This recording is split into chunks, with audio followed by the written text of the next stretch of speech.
What is going on, you guys? Sports on the Diesel back at you here, and it is time to go over my prediction of Super Bowl 55. Here we go. Starting off, I'm going to be going over a lot of different details, a lot of different analytical perspectives here. For the Buccaneers, they have to start with keeping Patrick Mahomes off the football field. Number one, they need to run this football down the throat to the Kansas City Chiefs. Now, I understand Kansas City's got Tyrann Mathieu, Frank Clark, etc., and their run defense has been better as of the last year and a half, 2 seasons. So if you're the Buccaneers, you got to keep Patrick Mahomes off the football field. If you don't keep this guy off the football field, it's going to turn into one of those back and forth run and gun kind of games, and it's going to be obviously we know this game's going to be a high scoring affair. We know both offenses have weapons of mass destruction of all sorts of different kinds, whether it's in the running game, the passing game. These teams can beat you in any sort of way. Defensively, obviously, I give the slight edge to Tampa Bay. I think Tampa Bay has a better defense, even though I will say Kansas City has Tyrann Mathieu and Frank Clark, who have been known to be disruptors on the defensive side of the football when they play against opposing offenses. So if you're the Buccaneers, you keep Patrick Mahomes out the field and you run the football, which means you utilize Leonard Fournette, who has had a fantastic playoffs postseason so far. He's had 211 yards off 48 carries, 2 touchdowns there, and then he's also been catching the football like crazy. He's 14 receptions, 102 yards, and a touchdown so far in this postseason. So he's got over 300 scrimmage yards, 3 TDs in the postseason so far in their 3 games. And if you're the Tampa Bay Buccaneers, you keep finding a way to give Leonard Fournette the ball, and plus he's averaging 4.4 yards a carry. And as a running back, whether it's high school, college, or pros, your mindset should be to get 3 to 4 yards every single time you touch the football.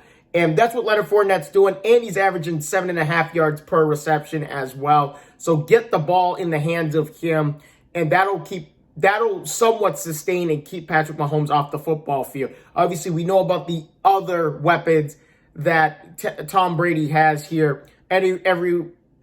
Everywhere from Scotty Miller up to Gronkowski. We have Mike Evans. We have Chris Godwin. We have Antonio Brown that we forget about. He didn't play in the conference championship game. We do forget about him.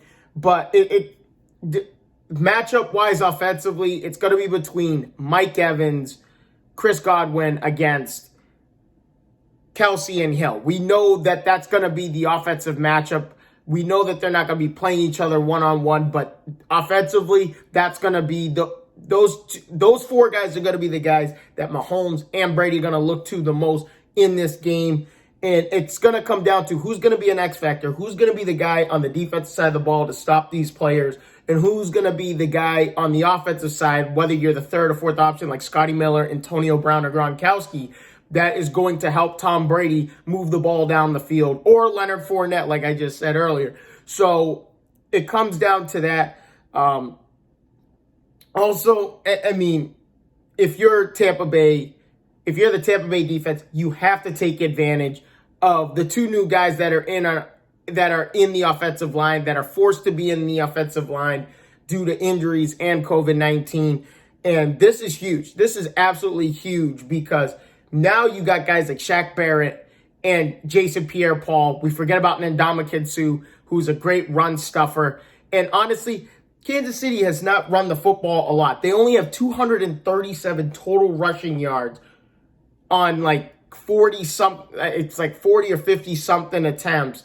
They're averaging almost 5 yards a carry, but to me, they're barely rushing the football, which is telling you that they're nothing but throwing this football. They're giving it to their playmakers, which is one of the key points for Patrick Mahomes and them. Get it to your playmakers. Get the ball out quickly because Pierre-Paul, Shaq Barrett, Levante David, Ndamukong Suh, they're all going to be coming running after him.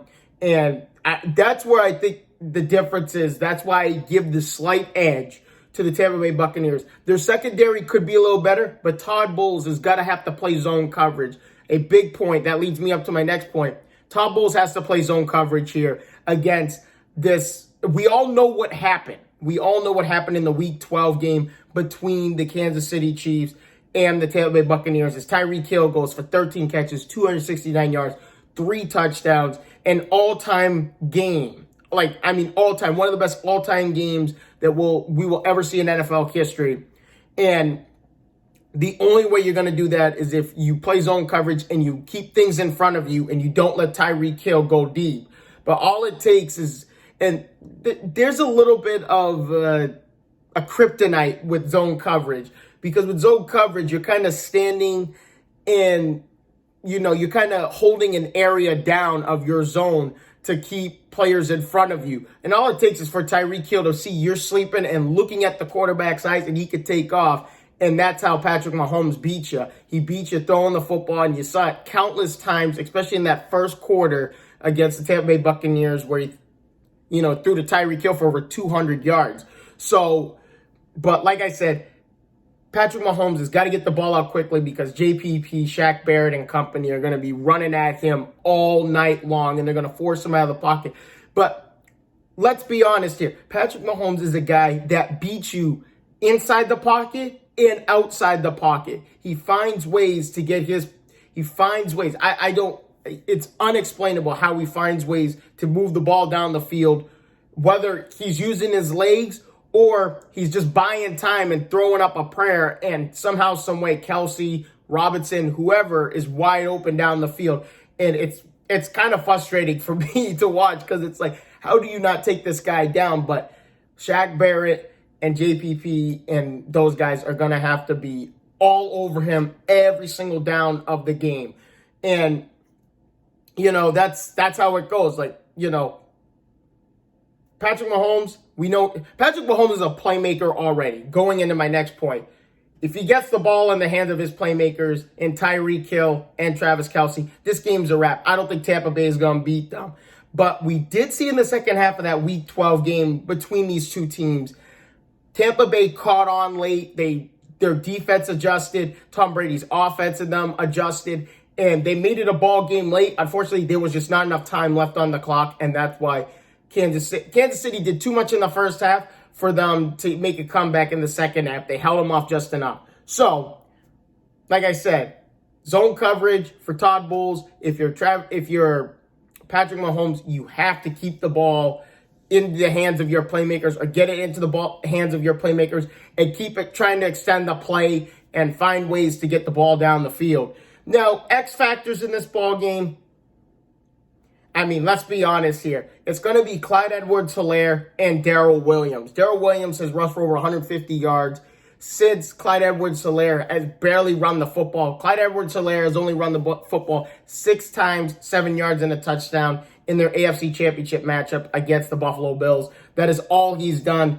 But Darrell Williams has rushed for over 150 yards during the postseason so far. So these two guys, if you want, honestly, the big thing for both of these teams is to keep the opposing quarterback off the field. That's what it comes down to. It's going to be a possession-by-possession game. But at the same time, this game could blow up at any point in time, and points are going to be the run up the score is what's really going to be happening here. And whoever gets the last possession, I think this game will come down to the last possession. And whoever gets the last possession, I think will win the football game.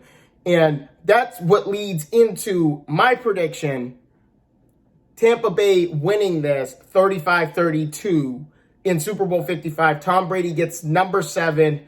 Now, it's one of those things where I'm rooting for Tom Brady because Patrick Mahomes, this kid has got so much of his future left. The kid's 25 and a half years old, and he's doing things that no one else has done at this age. If he wins this Super Bowl, he will be the youngest player in NFL history to win 2 Super Bowls and have an MVP. The last player to do that, Tom Brady, when he was over the age of 26 years old. So, what else can I tell you? What else can I say here is that, other than that, Buccaneers have home field advantage. This has been the big one here. Tampa Bay has home field advantage, which I think is going to be huge in this ball game. Now, normally Super Bowls have, I'd say fan-wise, it's 50-50. And most of the time, some people are just going to just watch the game. I am not entirely sure of how much the capacity is for the fans, and I do apologize for that. I think it's like 20-25% of capacity at the game, which is like 10 to 15,000 fans are going to be allowed in the stadium. But if I am wrong on that, please comment in the comments down below and let me know, because I don't know. But other than that, I mean, it comes down to, who's going to keep the other opposing quarterback off the field, what defense is going to show up. We're definitely going to be seeing a different Tampa Bay defense. Like I said earlier, they're going to play a lot more zone coverage. They might play, bump, press man coverage, but from time to time. But you cannot play press man coverage against Tyreek Hill and Travis Kelce. And Travis Kelce, he fakes like he's run blocking, and then he goes the other way and ends up being a reverse for a wide receiver. And that's what you saw in the Buffalo Bills game.